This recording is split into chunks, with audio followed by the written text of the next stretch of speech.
Olá, pessoal. Ah, Hoje a gente vai falar um pouco sobre Git de uma maneira descomplicada, né? Desde a introdução até o passo a passo, para a gente otimizar o nosso tempo, como que a gente usa o versionamento de código a nosso favor, por que que ele é necessário e por que que ele ajuda o nosso dia a dia como desenvolvedores, né? Até para a gente enviar o nosso código para outra pessoa, para a gente ter um track de quem fez determinada modificação, o que que está acontecendo, a gente ter tudo registrado certinho. Como que funciona.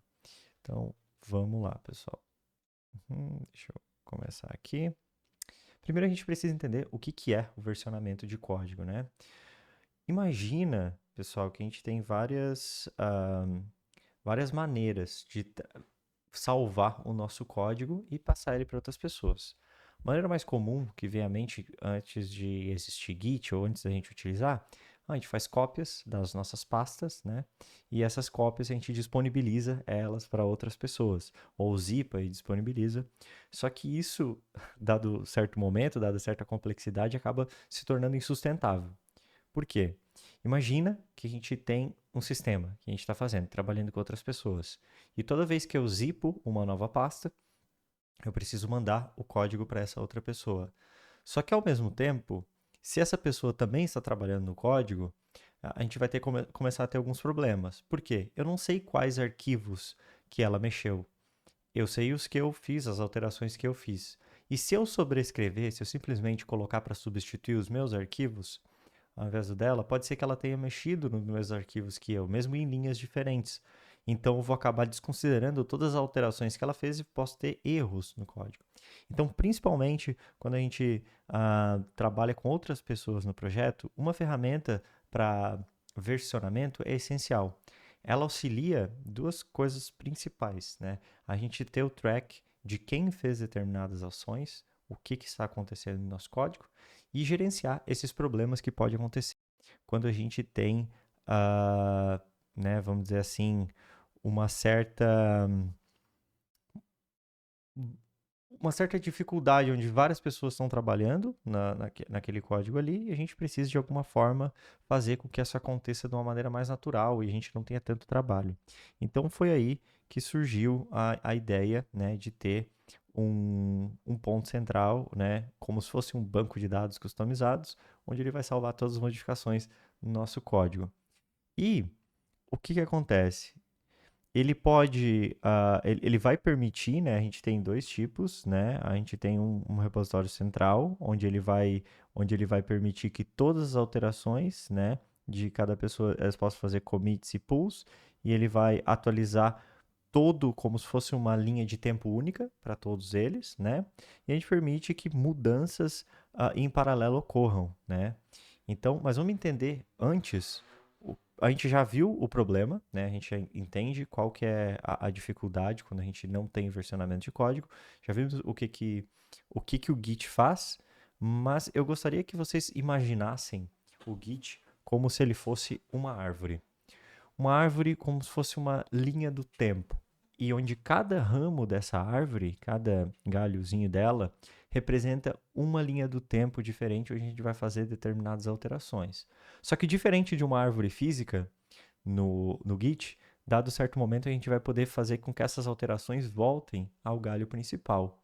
E assim a gente consegue continuando e mudando nosso código. Porque muitas vezes, quando a gente vai trabalhar principalmente com outras pessoas no código, é recomendado que a gente siga algumas regras, alguns protocolos, para a gente evitar alguns tipos de problemas conhecidos que possam acontecer. Então, né, dada essa imagem aqui do Git, vamos recapitular por que que é importante, né? Então a gente precisa ver quem fez determinadas alterações, né?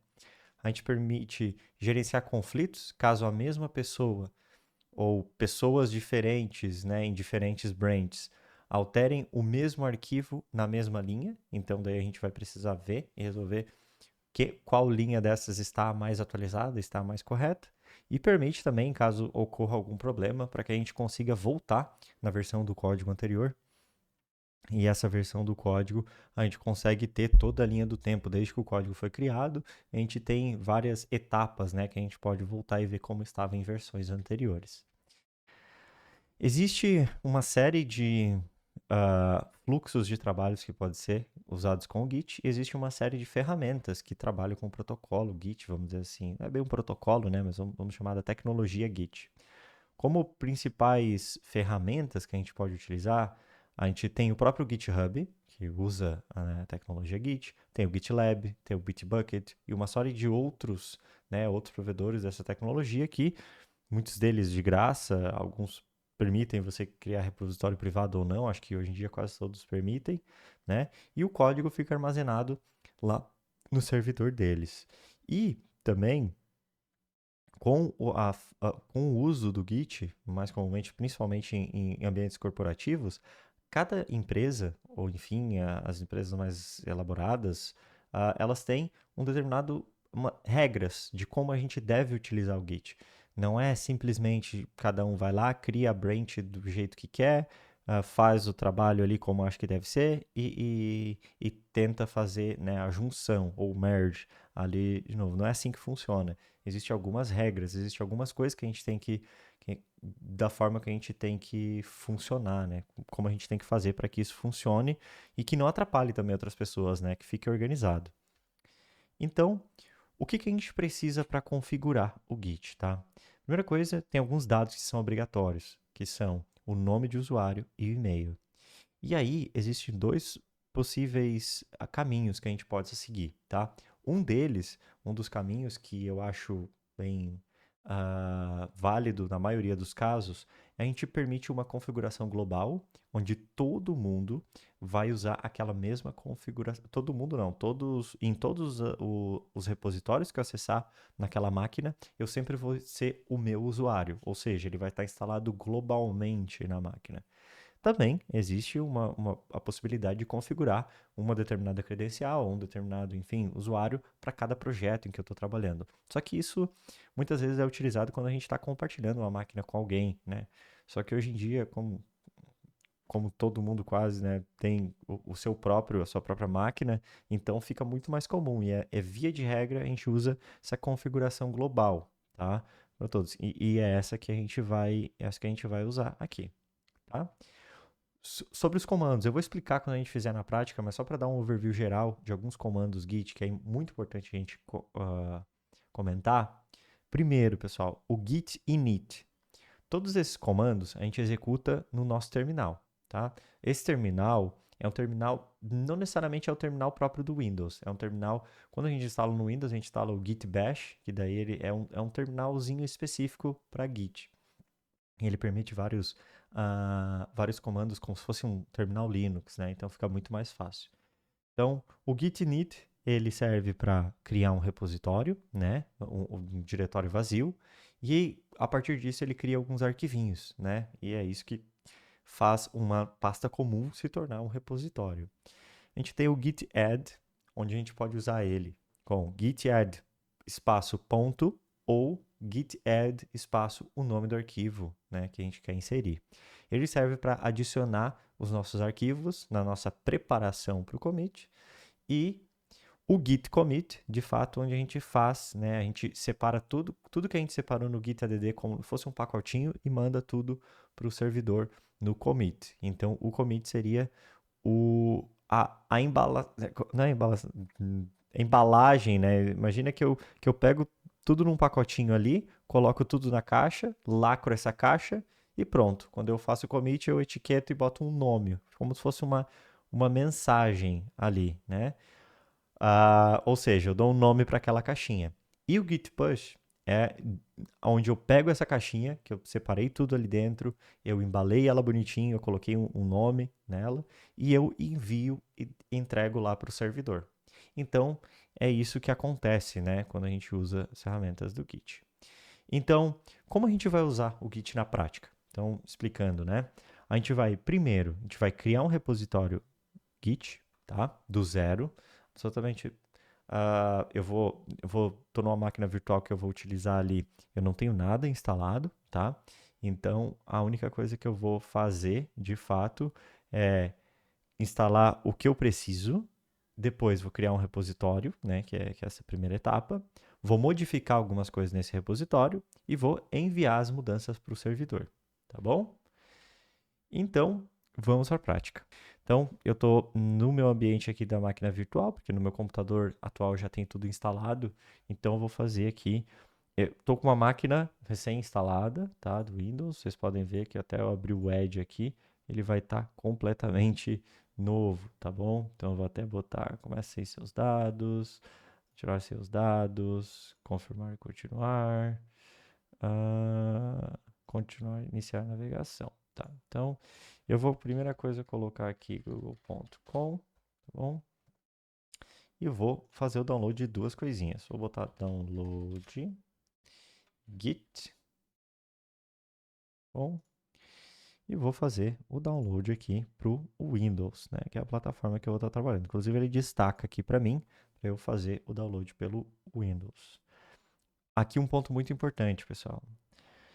É sempre recomendado isso, qualquer coisa que vocês forem instalar, não necessariamente só o Git. Ver a versão do sistema operacional de vocês, tá? Não sei se vai funcionar aqui no meu caso, como eu estou usando a máquina virtual. Ó, se aparece aqui, propriedades. Olha só. Aqui, ó. Tá vendo aqui onde diz tipo de arquitetura do sistema, tipo de sistema? Aqui, ó, baseado em x64 bits. Para abrir isso aqui, basicamente a única coisa que eu executei foi o Windows E, tá bom?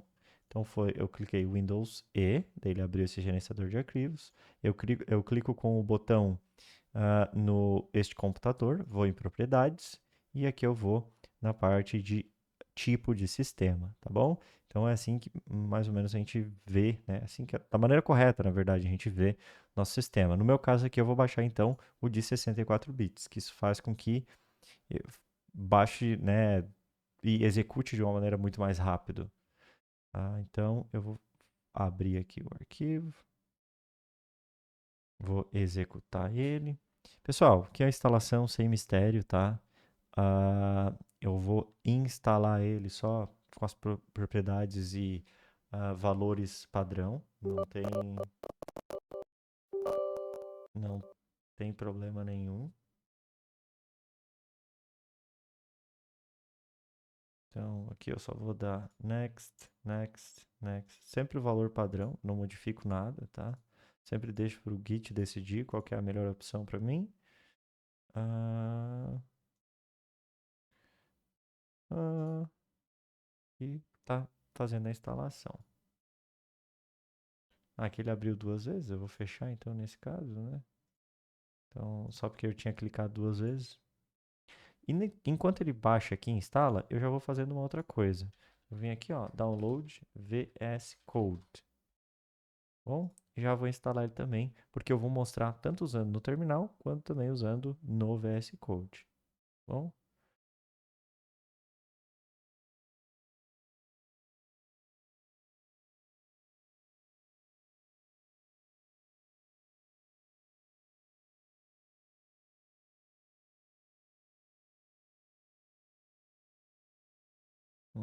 vou desmarcar essa opção aqui, porque eu não quero ver as notas da release. E ele já finalizou a instalação. Já vou instalar aqui também o meu VS Code, não tem problema. Vou clicar em eu aceito. Próximo, também só aceito. Pode deixar aqui no adicione o path, não tem problema. Deixar. Enquanto ele se prepara, enquanto ele vai instalando, eu já vou lá no meu diretório aqui. Vou clicar com o botão direito. Finish, concluir. E eu já estou com tudo pronto para fazer a instalação e a configuração do meu repositório. O que eu vou fazer agora, pessoal? Vou vir aqui, vou abrir o site github.com, tá bom? Pessoal, se vocês não têm conta, vocês vão clicar, né, para sign up, para vocês se inscreverem. Eu já tenho conta, então eu vou logar na minha.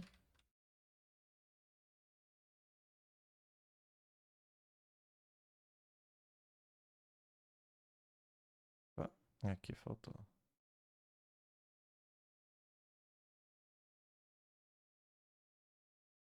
Uhum. Pode salvar aqui, não tem problema. Agora eu vou fazer um novo repositório, tá bom? Aqui, ó.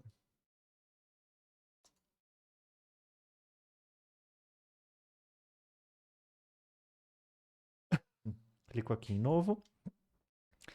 Agora, pessoal, eu gosto de fazer dessa forma aqui. Sempre que eu quero criar um novo repositório, primeiro eu venho aqui no Git, no GitHub, eu vou usar essa ferramenta para armazenar o meu código. Então, eu vou criar aqui, ó, meu primeiro repositório. Bem, então aqui ele já disse se está disponível ou não para o meu usuário, né? Vou deixar o repositório público. Ah, importante, pessoal, eu recomendo, principalmente vocês que estão agora no meio acadêmico, deixe sempre os repositórios de vocês públicos, né? Para que vocês possam enviar para os professores, caso precise para dar uma olhada, facilita muito a correção e a visualização.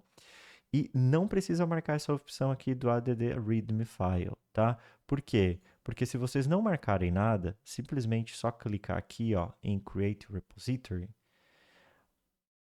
olha como acontece. Ele já vem uma colinha daquilo que a gente precisa fazer para criar, né, o nosso repositório do zero, tá? Então, o que que a gente vai fazer? Eu vou clicar aqui, criar uma nova pasta. Essa nova pasta, eu vou usar o mesmo nome que eu coloquei no repositório. Isso é uma coisa que eu faço para manter um padrão. E eu saber que aquela pasta ali, ela referencia esse repositório, tá? Então, eu sempre coloco o mesmo nome, até para uma questão de organização. E uma dica muito importante: alguns alunos estavam falando comigo nas aulas e, eu gosto de criar uma pasta, um repositório para todo o semestre, e ali eu só crio uma subpasta para cada cadeira e envio para os professores. Vocês podem fazer isso, tá? Não tem problema. Porém, o recomendado e o uso correto do Git, ele é um repositório por projeto que vocês vão trabalhar. Então, por exemplo, se vocês forem fazer um projeto que é um projeto MVC em PHP, vocês vão criar um repositório para aquilo, tá? Se vocês forem fazer um novo código que faz alguma coisa mais específica, algum outro projeto, é um outro repositório. Isso ajuda vocês em duas coisas. Primeiro, a vocês memorizarem os comandos do Git e usarem eles com mais frequência, né? E caso tenha alguém vá olhar o perfil de vocês, fica muito mais organizado, porque ele vai ver que vocês já utilizam esse conceito, né? Vai fazer uma coisinha, já cria um repositório, é melhor que tá tudo junto, tudo misturado, né? Acaba não sendo tão interessante. Então, tenho aqui o meu repositório, tá bom? Tem tudo aqui. O que que eu vou fazer? Então, eu vou entrar nessa pasta, não tem nenhum mistério, dei 2 cliques na pasta. Como eu já instalei o Git, se eu clicar com o botão direito, quem está usando o Windows 11 vai ter que clicar em exibir mais opções, mas de qualquer forma vai ver essa opçãozinha aqui, ó, Git Bash Here, tá bom? Pessoal, essa opçãozinha, vou até aumentar um pouquinho o terminal aqui, para não ficar ruim de vocês enxergar. Essa opçãozinha, ela é muito interessante porque aqui, ó, a gente já consegue executar todos os comandos que a gente viu lá na página do Git. Então, como que a gente faz? A gente vai basicamente copiar e eu vou explicar o que que é cada um desses aqui antes de eu executar para vocês, tá? Olha, o echo é basicamente para escrever algo. O que eu estou escrevendo aqui é o hashtag espaço meu primeiro repositório, que é o nome do meu repositório, tá? Ele vai escrever isso, essas setinhas aqui, elas estão referenciando, né, que é um arquivo chamado readme.md. Esse readme, ele é utilizado em todos os projetos, né? Ele deve ser criado esse arquivo, porque ele vai ser a documentação do nosso projeto. O que que ele vai ter? Ele vai ter como fazer o deploy inicial, o startup, como muitas vezes eu executo os testes automatizados dentro desse meu projeto, como eu faço a configuração inicial, uma série de outros detalhes que eu posso colocar aqui. Então, eu coloco dentro desse README. Ele tem essa extensão .md, que significa Markdown, que é basicamente como se fosse um interpretador de textos e tags, tá? Da mesma forma que a gente tem o HTML e tudo mais, uma série, ele é como se fosse um template onde a gente pode usar palavras ou caracteres-chave, como é o caso do hashtag aqui. Ele vai dar um H1 como se fosse um título. A gente tem as 3 aspinhas que ele executa como se fosse um trecho de código e fica bonitinho, formatado, né? Tem uma série de outros que a gente pode usar, tá? Então, ele serve para isso, para a gente documentar de uma maneira melhor e ficar estilizado o nosso arquivo. Então, eu criei aqui o arquivo e aqui a gente vai ter o nosso primeiro repositório. Antes de eu criar ele, eu vou dar esse comando aqui. Esse comando serve basicamente para listar todos os dados do diretório, tá? Percebam, pessoal, que eu só tenho, por enquanto, o README, que foi só o que a gente criou. A princípio era um diretório vazio. Porém, depois que eu executar... Deixa eu executar esse comando aqui, ó. Git init. Percebam que ele disse, ó, um novo repositório vazio foi inicializado, tá? E aqui o caminho. Se eu executar o mesmo comando de antes, olha que interessante. Agora eu tenho um diretório chamado .git, e esse diretório .git,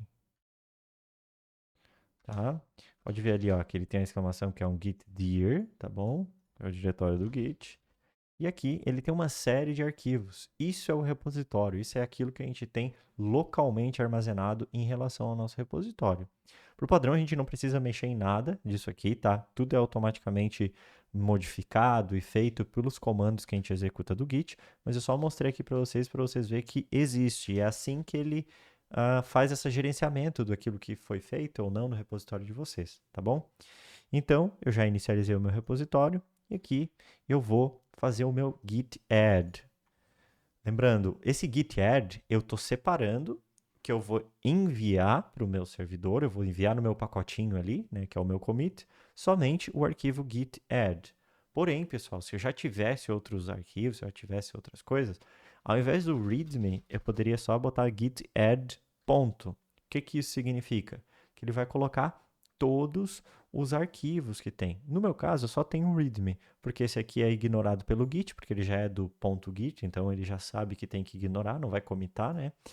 E eu só boto o git add ponto, que ele vai botar qualquer arquivo que eu tiver modificado. Então eu vou botar um git ponto, não tem problema. Isso aqui é só um warning, tá?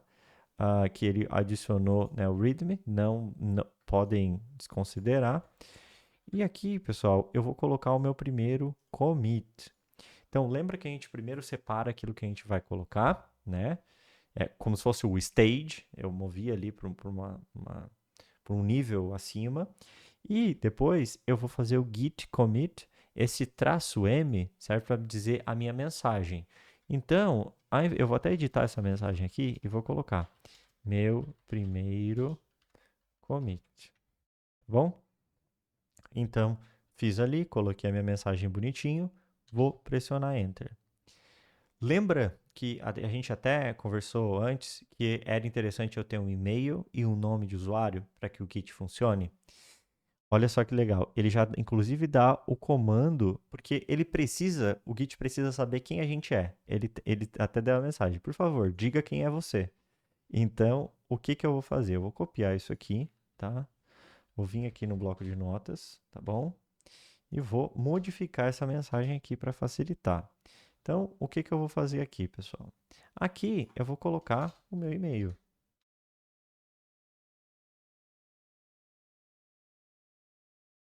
E aqui eu vou colocar aqui embaixo o meu nome de usuário, tá? Vocês poderiam colocar o nome de usuário, do nome de vocês mesmo. Eu, por padrão, gosto de colocar o meu nome de usuário do Git, eu acho que fica mais organizado dessa forma, mas aí é com vocês, tá? Então, vou colocar aqui, vou dar um paste, vou pressionar Enter. Beleza, já me identifiquei. Tá, percebam que eu estou usando aqui a minha configuração global, porque como só eu vou fazer commits, não tem problema, e eu uso só essa conta do Git, então eu já posso salvar ela como global, tá bom? Então, já coloquei agora as configurações. Porém, pessoal, tem que executar o git commit, né, novamente, porque ele deu erro a primeira vez, porque eu não tinha inserido ainda essas informações. Então, eu vou fazer assim, ó, git commit, meu primeiro commit, e agora ele disse, olha, você commitou na branch master, né? Que por padrão é aquela que vem quando a gente cria o repositório. Só que eu vou fazer algo diferente aqui. Eu vou criar uma branch chamada main. Ao invés de eu usar a master, eu vou usar a branch main e ela vai ser a minha branch mais alto nível, né? Então, perfeito, eu vou usar aqui como o próprio comando manda. Pode ver que ele já mudou ali para main aqui no terminal, né?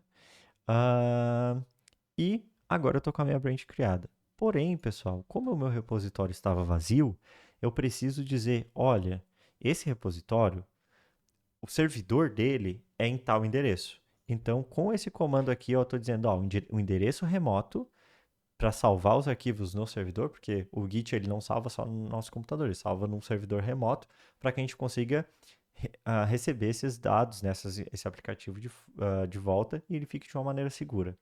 Então, eu estou adicionando aqui o meu username, né, que ele já botou automático, e botou aqui o nome do repositório que eu criei lá. E eu vou só pressionar Enter. Perfeito. Agora, pessoal, ele vai pedir uma identificação. Porém, como eu já estou logado, tá? Ele vai só abrir uma pop-upzinha, vocês vão ver que vai ser bem simples. Olha só. Eu vou botar que eu quero enviar as minhas informações, né? E olha só que apareceu isso aqui. Eu posso fazer isso de várias formas, tá? Eu posso criar um token, lá um access token que eu posso usar aqui. Eu posso fazer, né, direto o login aqui via código, né? E eu posso fazer via browser. Eu vou optar pela opção que está mais destacada aqui, que é o que chama mais atenção, que a maioria clica. E eu já estou logado, perceba que eu já estou logado aqui no Git. Então, ó, quando eu clicar aqui, ó, olha que interessante. Ó, percebam que ele colocou aqui, ó, autenticação com sucesso, né? Você pode fechar essa aba agora, então posso fechar aqui. E aqui ele já fez, olha, ele mandou a branch main, ele escreveu tudo, criou a nova branch e mandou lá. Agora, pessoal, se eu der um F5 aqui, eu tenho o meu readme, né? O meu primeiro commit, tudo mais. Porém, agora eu vou fazer um pouco diferente. Eu vou botar aqui um git, um code ponto. Por quê, pessoal? Eu já estou na pasta do meu diretório, né? Perdão, já estou na pasta do meu código, do meu repositório. Então, eu quero só abrir o meu VS Code nesse contexto, então eu dou um COD, né, code espaço ponto, para ele abrir o VS Code, e ele já abriu já naquela pasta ali certinho, com o meu repositório, tá bom? Então, eu vou criar aqui um arquivo chamado index.html. Bom, ele vai ser um arquivo normal do HTML5, tá bom? Vou colocar aqui um texto H1, this the index. Beleza, coloquei aqui uma descrição comum, tá? Do meu index HTML. E agora, pessoal, olha só que interessante. Eu vou mostrar dois comandinhos para vocês. Eu vou vir aqui e vou dar um git status. Percebam que, olha, ele está dizendo aqui para mim, você tem um arquivo que não está traqueado ainda, que não foi comitado, tá? Para incluir, a gente pode usar o git add, o nome do arquivo, tá? Ou a gente pode usar também o git add ponto para incluir todos, se a gente tivesse mais de um. Então, eu vou fazer dessa forma aqui. Eu vou botar um outro arquivo, tá? Só que dessa vez vai ser uma pasta chamada assets, tá bom? E dentro dessa pasta assets, percebam que se eu voltar aqui e der um git status de novo, não aparece nada na minha pasta. Por quê? Porque pastas vazias não são reconhecidas pelo Git. Então, para eu reconhecer essa pasta, por mais que ela esteja vazia, eu tenho que criar um novo arquivinho aqui chamado .gitignore. Bom, então, perfeito. Agora eu coloquei ali um .gitignore, perceba que ele já vem, né, com, vamos dizer assim, um desenho do Git ali, é um arquivo que é completamente só para fins de manutenção aqui do Git, para eu incluir esse diretório mesmo que vazio. E agora, olha que interessante, eu vou voltar aqui e dar um git status. Percebam que agora eu tenho aqui a minha pasta assets, né? Sem nada, porque tem o arquivo .gitignore e o meu index. E também, além daqui, eu vou primeiro fazer aqui pelo terminal, depois eu vou mostrar como é que faz pelo VS Code. Então vocês vão saber das duas formas. Aqui, pessoal, como eu tenho duas modificações, eu posso usar um git add ponto. Não importa o número que eu tivesse, eu podia ter 50 modificações. Com o git add ponto, eu vou incluir todos no meu pacotinho ali para fazer o commit. Então aqui eu vou dar um git commit traço M. Lembrando, pessoal, o commit é com 2 M's mesmo, assim, tá? E o traço M pode ser minúsculo. Aqui, só por algum motivo eu não consigo, como eu estou numa máquina virtual, não está funcionando muito bem o meu, mas eu copio aqui as aspas duplas do.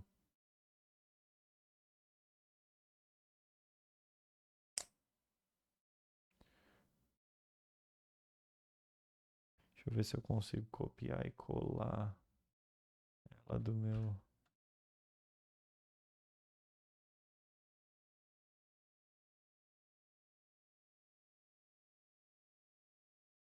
Hum,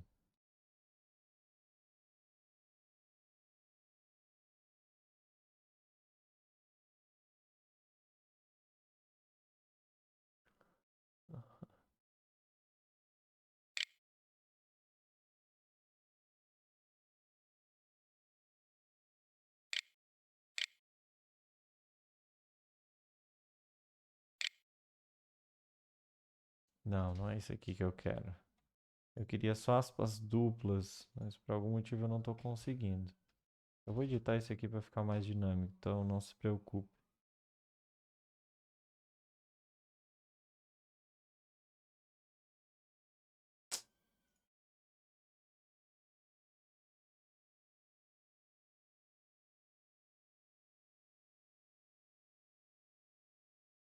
Uhum.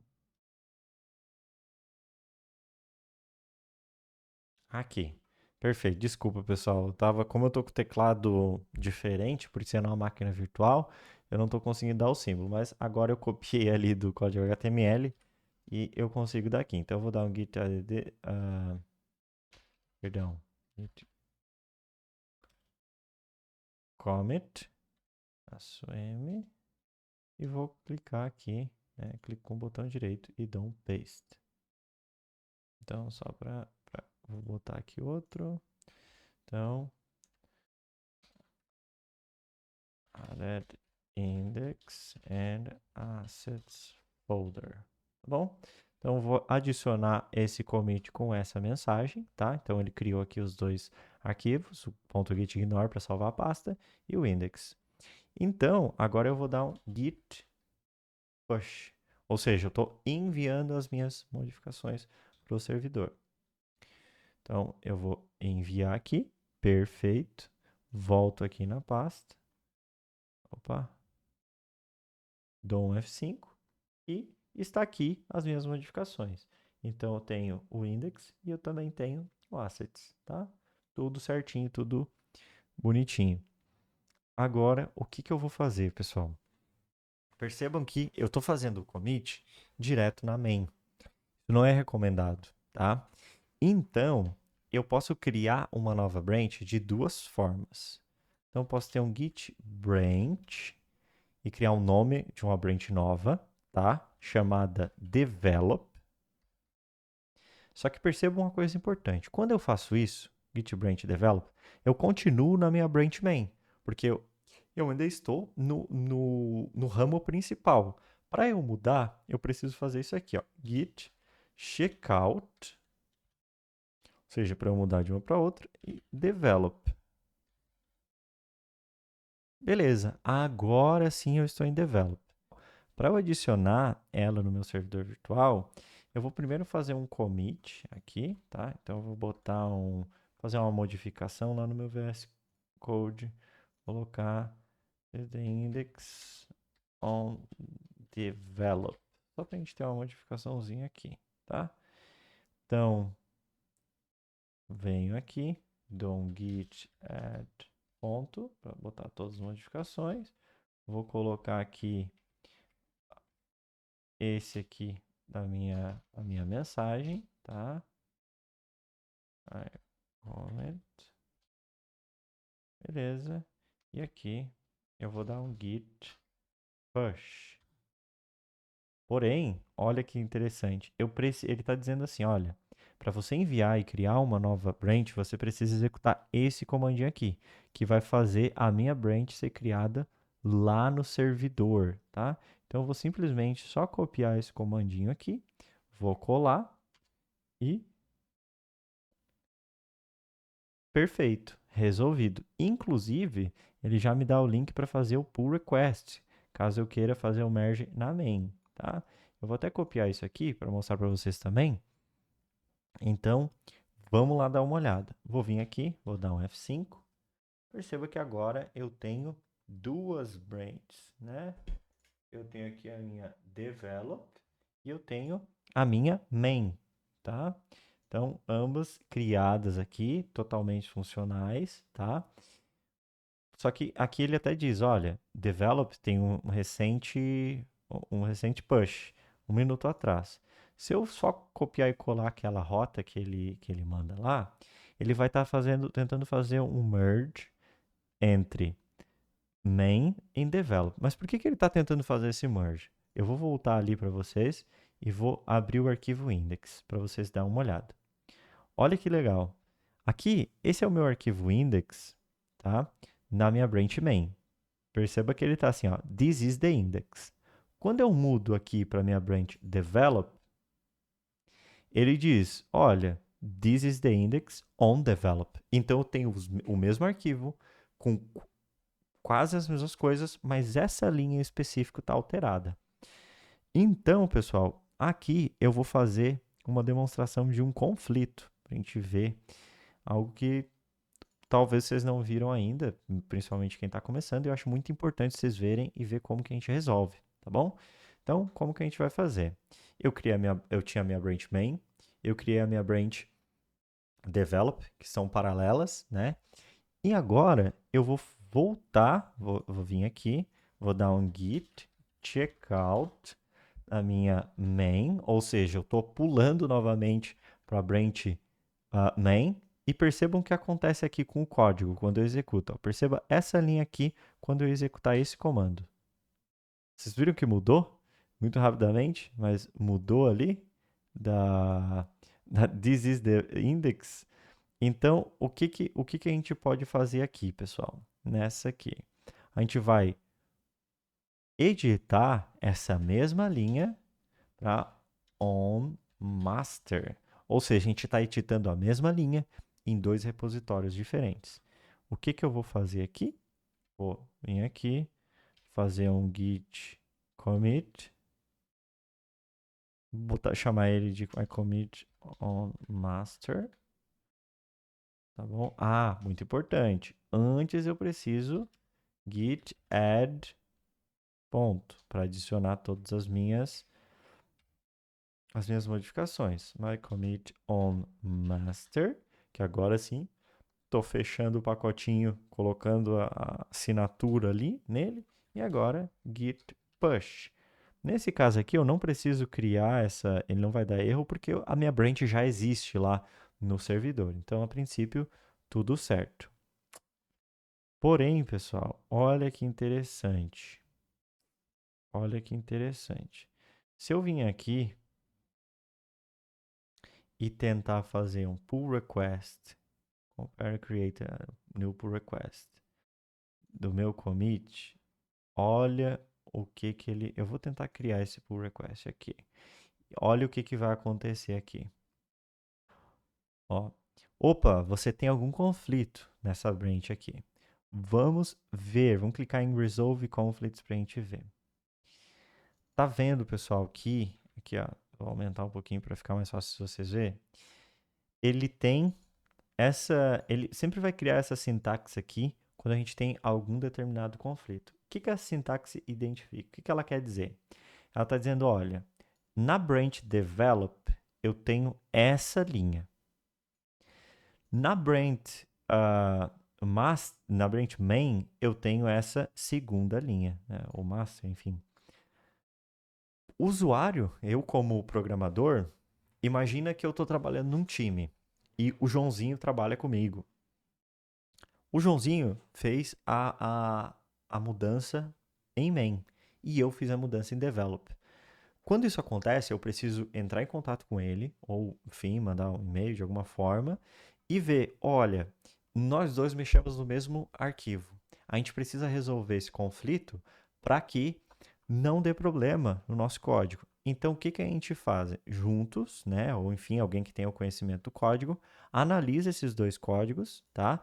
E vê, não, o correto não seria nenhum desses dois. Então, a gente vai fazer uma mescla disso, né? Então eu vou apagar essas linhas aqui extras, né? E vou colocar This is the right title. Bom, então ele diz, olha, não era nenhum daqueles, a gente vai mudar, vamos entrar num consenso aqui que o correto é This is the right title, tá? Nenhum nem outro. Então, eu tinha duas possibilidades, eu mesclei elas, fiz a correta, deixei só o que eu queria mesmo, e vou colocar aqui, mark as resolved. Nesse caso, se eu tivesse vários conflitos em vários arquivos, em várias partes do arquivo diferente, eu teria que ir resolvendo isso uma por uma. Nesse aqui é só uma, então aqui, ó, perceba que já está tudo certo para esse arquivo, eu poderia ter uma lista de arquivos, tá? Então, vou clicar em commit, merge, né? Tá tudo certo. Então, esse meu commit merge ele vai resolver essa pendência. E aqui, pessoal, isso aqui é muito legal, essa questão de abrir pull request. Por quê? Porque eu consigo vir aqui, ó, em Files Change, e ver aqui, ó, olha, a mudança ele antes era This is the index on master, e agora eu mudei para This is the right one, This is the right title. Então, a princípio está tudo ok. Eu posso marcar aqui os que eu já vi na minha review ou dar algum feedback. Então, é assim que outros desenvolvedores conseguem, através do GitHub ou, enfim, qualquer outro gerenciador de código, ver se o que vocês fizeram está ok, está de acordo, tá?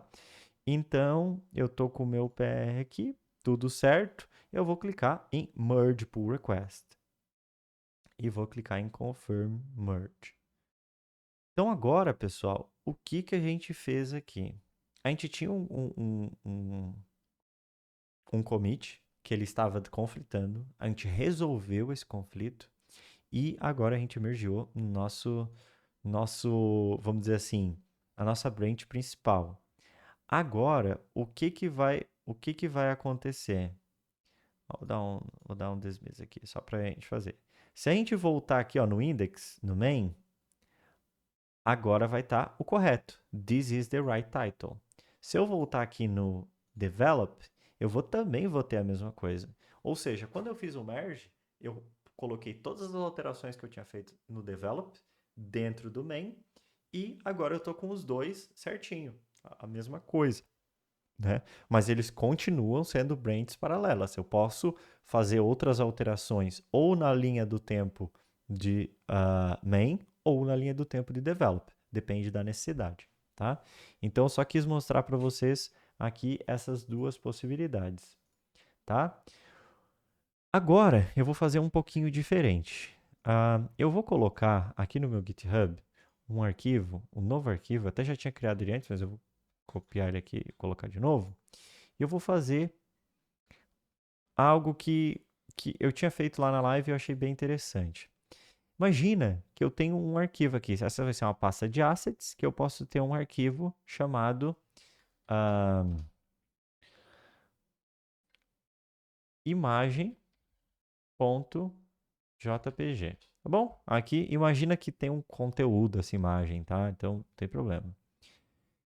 Se eu vim aqui listar os meus arquivos que estão pendentes de modificação ou dar um git status aqui, é a mesma coisa, ele está dizendo, olha, tem um novo arquivo ali de imagem. Mas vamos supor que vocês têm uma pasta específica, um diretório, que vocês não querem fazer nenhum tipo, vocês não querem, tudo que está ali dentro é para o git ignorar, não quero nada dali.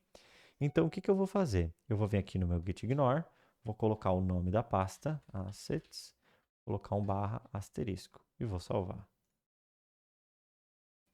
Beleza. Agora, o que ele tá dizendo? Tudo que tiver dentro dentro de assets, não importa, pode ter 500 arquivos. Ele vai ignorar tudo. Pode parecer bobagem isso, mas algumas pastas, de fato, a gente não quer fazer o. Não quer versionar aquilo que tem dentro delas. Como é o caso dos pacotes de dependência, como, por exemplo, o PHP usa a pasta chamada Composer, o JavaScript usa a Node Modules. Tem uma série de pastas que só ficam dependentes. A gente não precisa armazenar isso no nosso código. Isso já é feito lá por outras pessoas. A gente não precisa se preocupar com isso. Aqui, imagina que é uma pasta que é importado imagens, só que isso não faz parte do nosso código, então não faz sentido a gente, de alguma forma, armazenar isso. Então, o que eu vou fazer aqui é ignorar esse diretório inteiro. Além disso, eu consigo fazer outras coisas aqui. Vamos supor que eu tenho um arquivo, tá? Eu tenho um arquivo .env, tá? Esse arquivo .env é muito comum ser utilizado para salvar variáveis de ambiente, tá? O que seriam variáveis de ambiente? Vamos supor que a gente tem database URL, tá? Eu vou colocar aqui my database. Tá bom. Imagina que isso aqui fosse uma string de conexão com o banco de dados, tá? Só que no env eu vou colocar um exemplo, eu não vou colocar as minhas credenciais do banco de dados no env de fato. O que é recomendado nesse caso aqui é que eu tenha um outro arquivo chamado .env, env.local, e esse .env.local é como se fosse uma espécie de sobrescrita. Eu vou criar uma cópia do .env, porém aqui sim eu vou colocar a minha credencial do banco de dados, tá? Com o, sei lá, user e password. Isso aqui não é uma string válida, tá? De banco de dados, tá, pessoal? Só estou mostrando como se fosse. Imaginem que fosse aqui, tá? Imagina que eu estou colocando aqui o meu usuário e a minha senha do banco de dados, tá?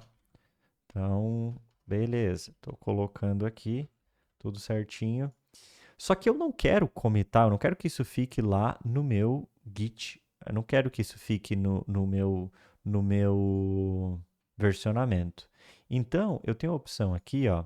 Vocês podem ou colocar o nome do arquivo aqui no git ignore, ou clica com o botão direito aqui e clica em add to git ignore, que o próprio VS Code vai mostrar para vocês como que faz. Então, beleza.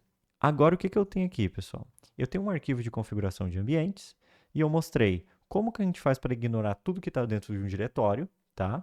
E como que faz para ignorar um arquivo específico do nosso versionamento. Por quê? Porque esse é um arquivo onde a gente vai salvar as variáveis de ambiente do projeto e a gente não quer que isso fique lá no GitHub com acesso público para todo mundo. Tá bom? Então, o que eu vou fazer aqui?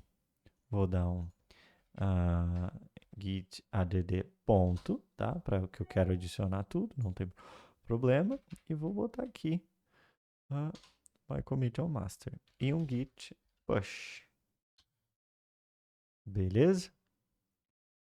Olha só que interessante.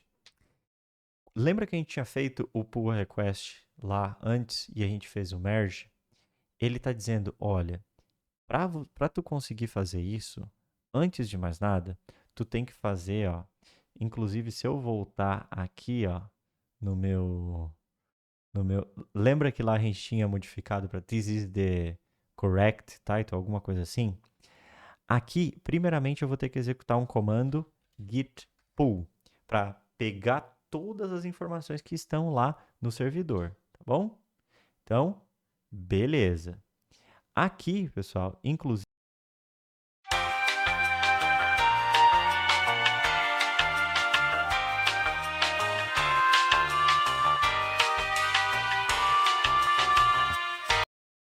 beleza, pessoal, consegui fazer aqui, adicionei o pacote idioma, aí eu consegui ignorar aquilo que estava ali na minha mensagem. Para ignorar, quando aparece aquilo ali, é só você usar dois pontos que, tá? EW, que ele vai sair daquele terminal ali, tá? Então eu já dei um git pull, já está tudo atualizado. Eu vou dar um git push para enviar as minhas alterações. E agora, a princípio, se eu voltar lá no meu GitHub, tá?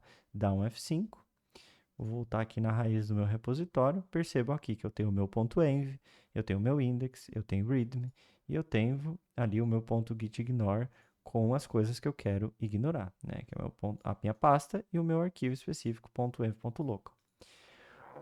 Com isso, pessoal, a gente já viu como que a gente cria um repositório, como que a gente faz um commit, como que a gente resolve um conflito, como que a gente abre um pull request. Enfim, uma série de conceitos. E eu tenho uma dica extra também. A gente vai voltar lá na apresentação e eu vou mostrar para vocês como que a gente, essa dica extra aqui se encaixa, tá? Então a gente já criou o nosso repositório, a gente já viu tudo que precisa para instalar o Git, a gente já fez tudo aquilo que era necessário, tá? Então agora aqui, pessoal, o que a gente precisa é entender um pouco mais sobre o Git Flow. Percebam ali que eu criei a minha branch main, né? Nela é a minha branch principal, ou seja, sempre o código que foi para produção ou na nova versão é o que vai ser gerado uma versão ali da branch main, tá bom? Essas versões a gente chama de tags, tá? É um outro conceito, se vocês quiserem eu dou uma aula mais avançada de Git, falando um pouco mais sobre isso, mas só para vocês hoje terem uma ideia de como faz o commit, como as coisas funcionam num nível um pouco mais elevado, tá? Então aqui a gente tem a nossa develop. Develop é onde os desenvolvedores vão trabalhar. Porém, eles não trabalham, não fazem commit direto na develop. Eles fazem o commit uma nova branch a partir de develop, numa feature, alguma coisa, que é o nome das tasks ou o número das tasks que a gente está trabalhando. A gente consegue, então, por exemplo, a partir de develop aqui, gerar uma nova versão, a gente faz um commit e depois faz um merge. Isso aqui é um mergezinho, voltando o código aqui para o nível de develop. Se um outro desenvolvedor estivesse trabalhando aqui, a mesma coisa. Quando dá conflito, a gente resolve daquela maneira ali que eu falei para vocês. Então, é possível resolver, mas tem algumas coisas que a gente pode fazer para evitar esse tipo de conflito. Trabalhar em branches separadas é uma dessas coisas. Porém, tem uma outra coisa que a gente pode fazer, que é o rebase antes, tá? Então, como é que funciona? Imagina que a gente tem aqui no original, a gente tem aqui na nossa branch main, né? A gente criou aqui a feature B e desse ponto aqui a gente criou uma nova branch, né? E a gente aqui continuou adicionando a modificação C e D e aqui a gente adicionou a modificação E, F e G. Se a gente fizer um merge, a gente vai estar colocando aqui, ó, a gente fez A e B, colocamos a C, D e, enfim, qualquer outra aqui. Aqui, não, perdão, aqui já é o merge. Aqui a gente criou uma nova branch a partir de B, colocou a modificação E, F, G. E aqui, pessoal, quando a gente faz o merge, a gente está basicamente juntando dois galhos, né? Então, a gente está botando tudo que foi desenvolvido aqui junto com essas alterações aqui da, enfim, da branch main. Então, a gente colocou tudo, esse é um raminho que se dividiu, né, dado momento, e depois ele voltou para aquele ponto inicial ali. Com o Rebase é um pouquinho diferente. O ramo, pode ver que ele fica sempre aberto, né, até certo ponto. Porém, é como se a gente tivesse dado um Ctrl+C, Ctrl+V daquela timeline, daquilo que foi modificado aqui, e colocasse direto. Percebam que a visualização e tudo mais fica muito mais limpo, né, daquilo que a gente fez, né? E depois se a gente deletar aqui também, fica tudo muito mais contínuo, muito mais bonitinho, tá? Então aqui no Rebase, eu particularmente prefiro, né?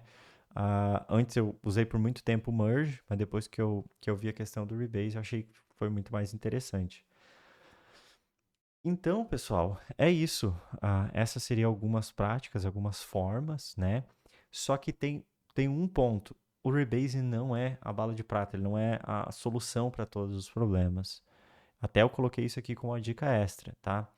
Sempre antes de um Rebase, tá? Vocês têm que avisar todos os desenvolvedores que estão trabalhando ali para eles fazerem um Git pull.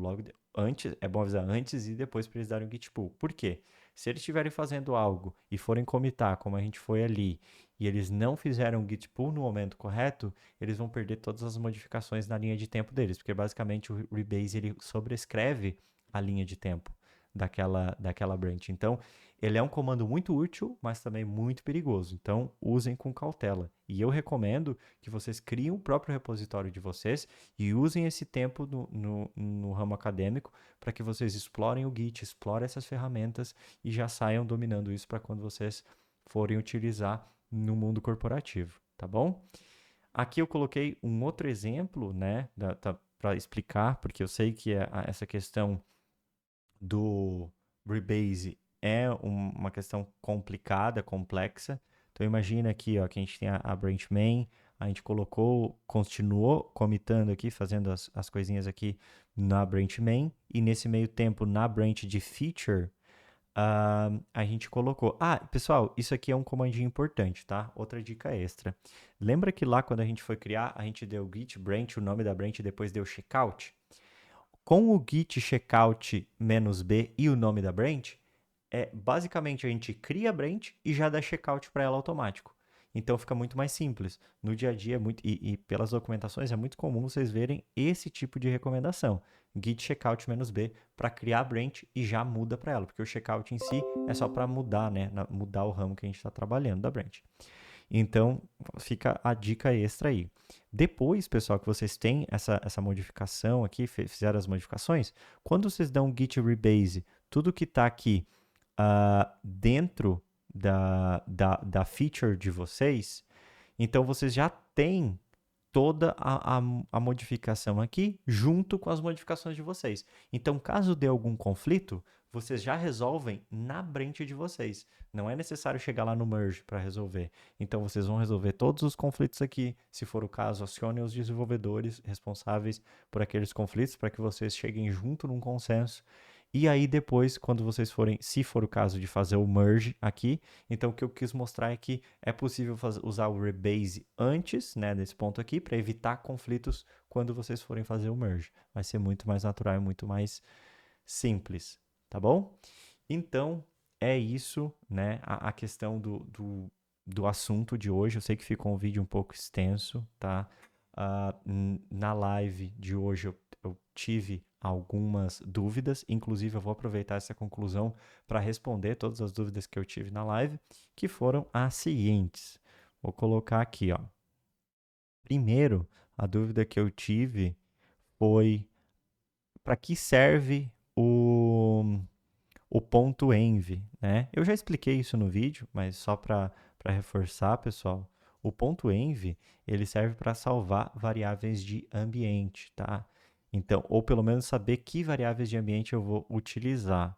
Vou fechar isso aqui. Então é para isso que serve. É bem comum vocês verem nos projetos, principalmente de enfim, frameworks e tudo mais, já cria o ponto .env. O ponto .env.local, ele salva de fato, né, somente, né, no ambiente ali mais controlado de vocês, então vocês têm total controle, isso não vai para o GitHub. Perguntaram também aonde seria um local seguro e correto de eu armazenar essas variáveis. Eu vou mostrar aqui para vocês.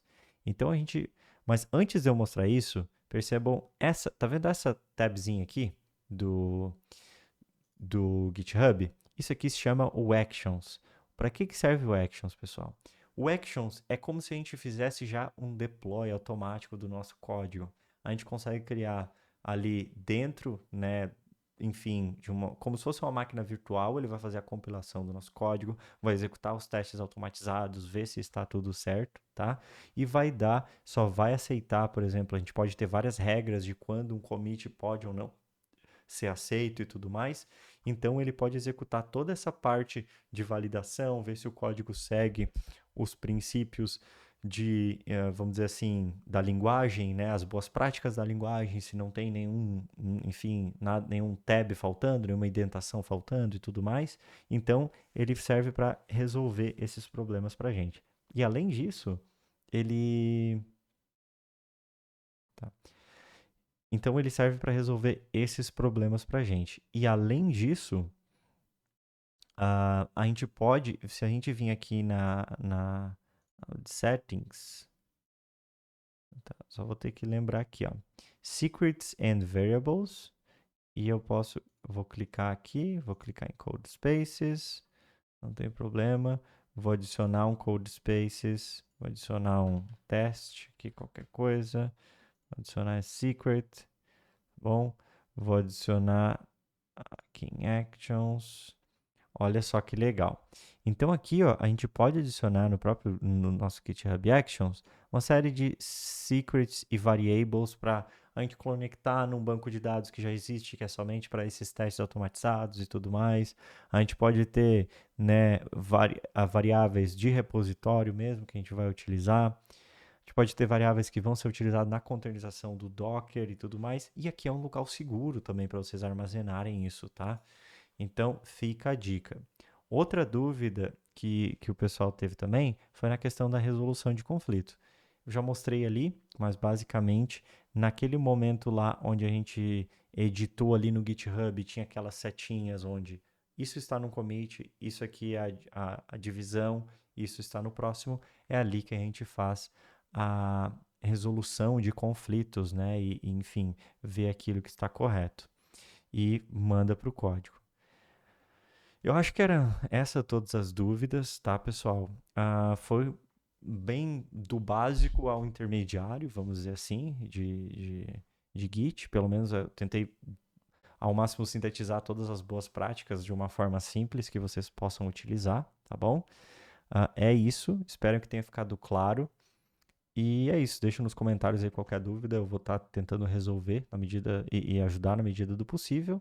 Pode ser que eu demore um tempo, mas provavelmente eu vou estar dando uma olhada sempre e ajudando aí vocês a resolverem. Tá bom? Então é isso, pessoal. Obrigado. Obrigado de coração para quem assistiu até aqui. E até a próxima semana ou o próximo vídeo que a gente fizer, tá bom? Valeu, tchau, tchau.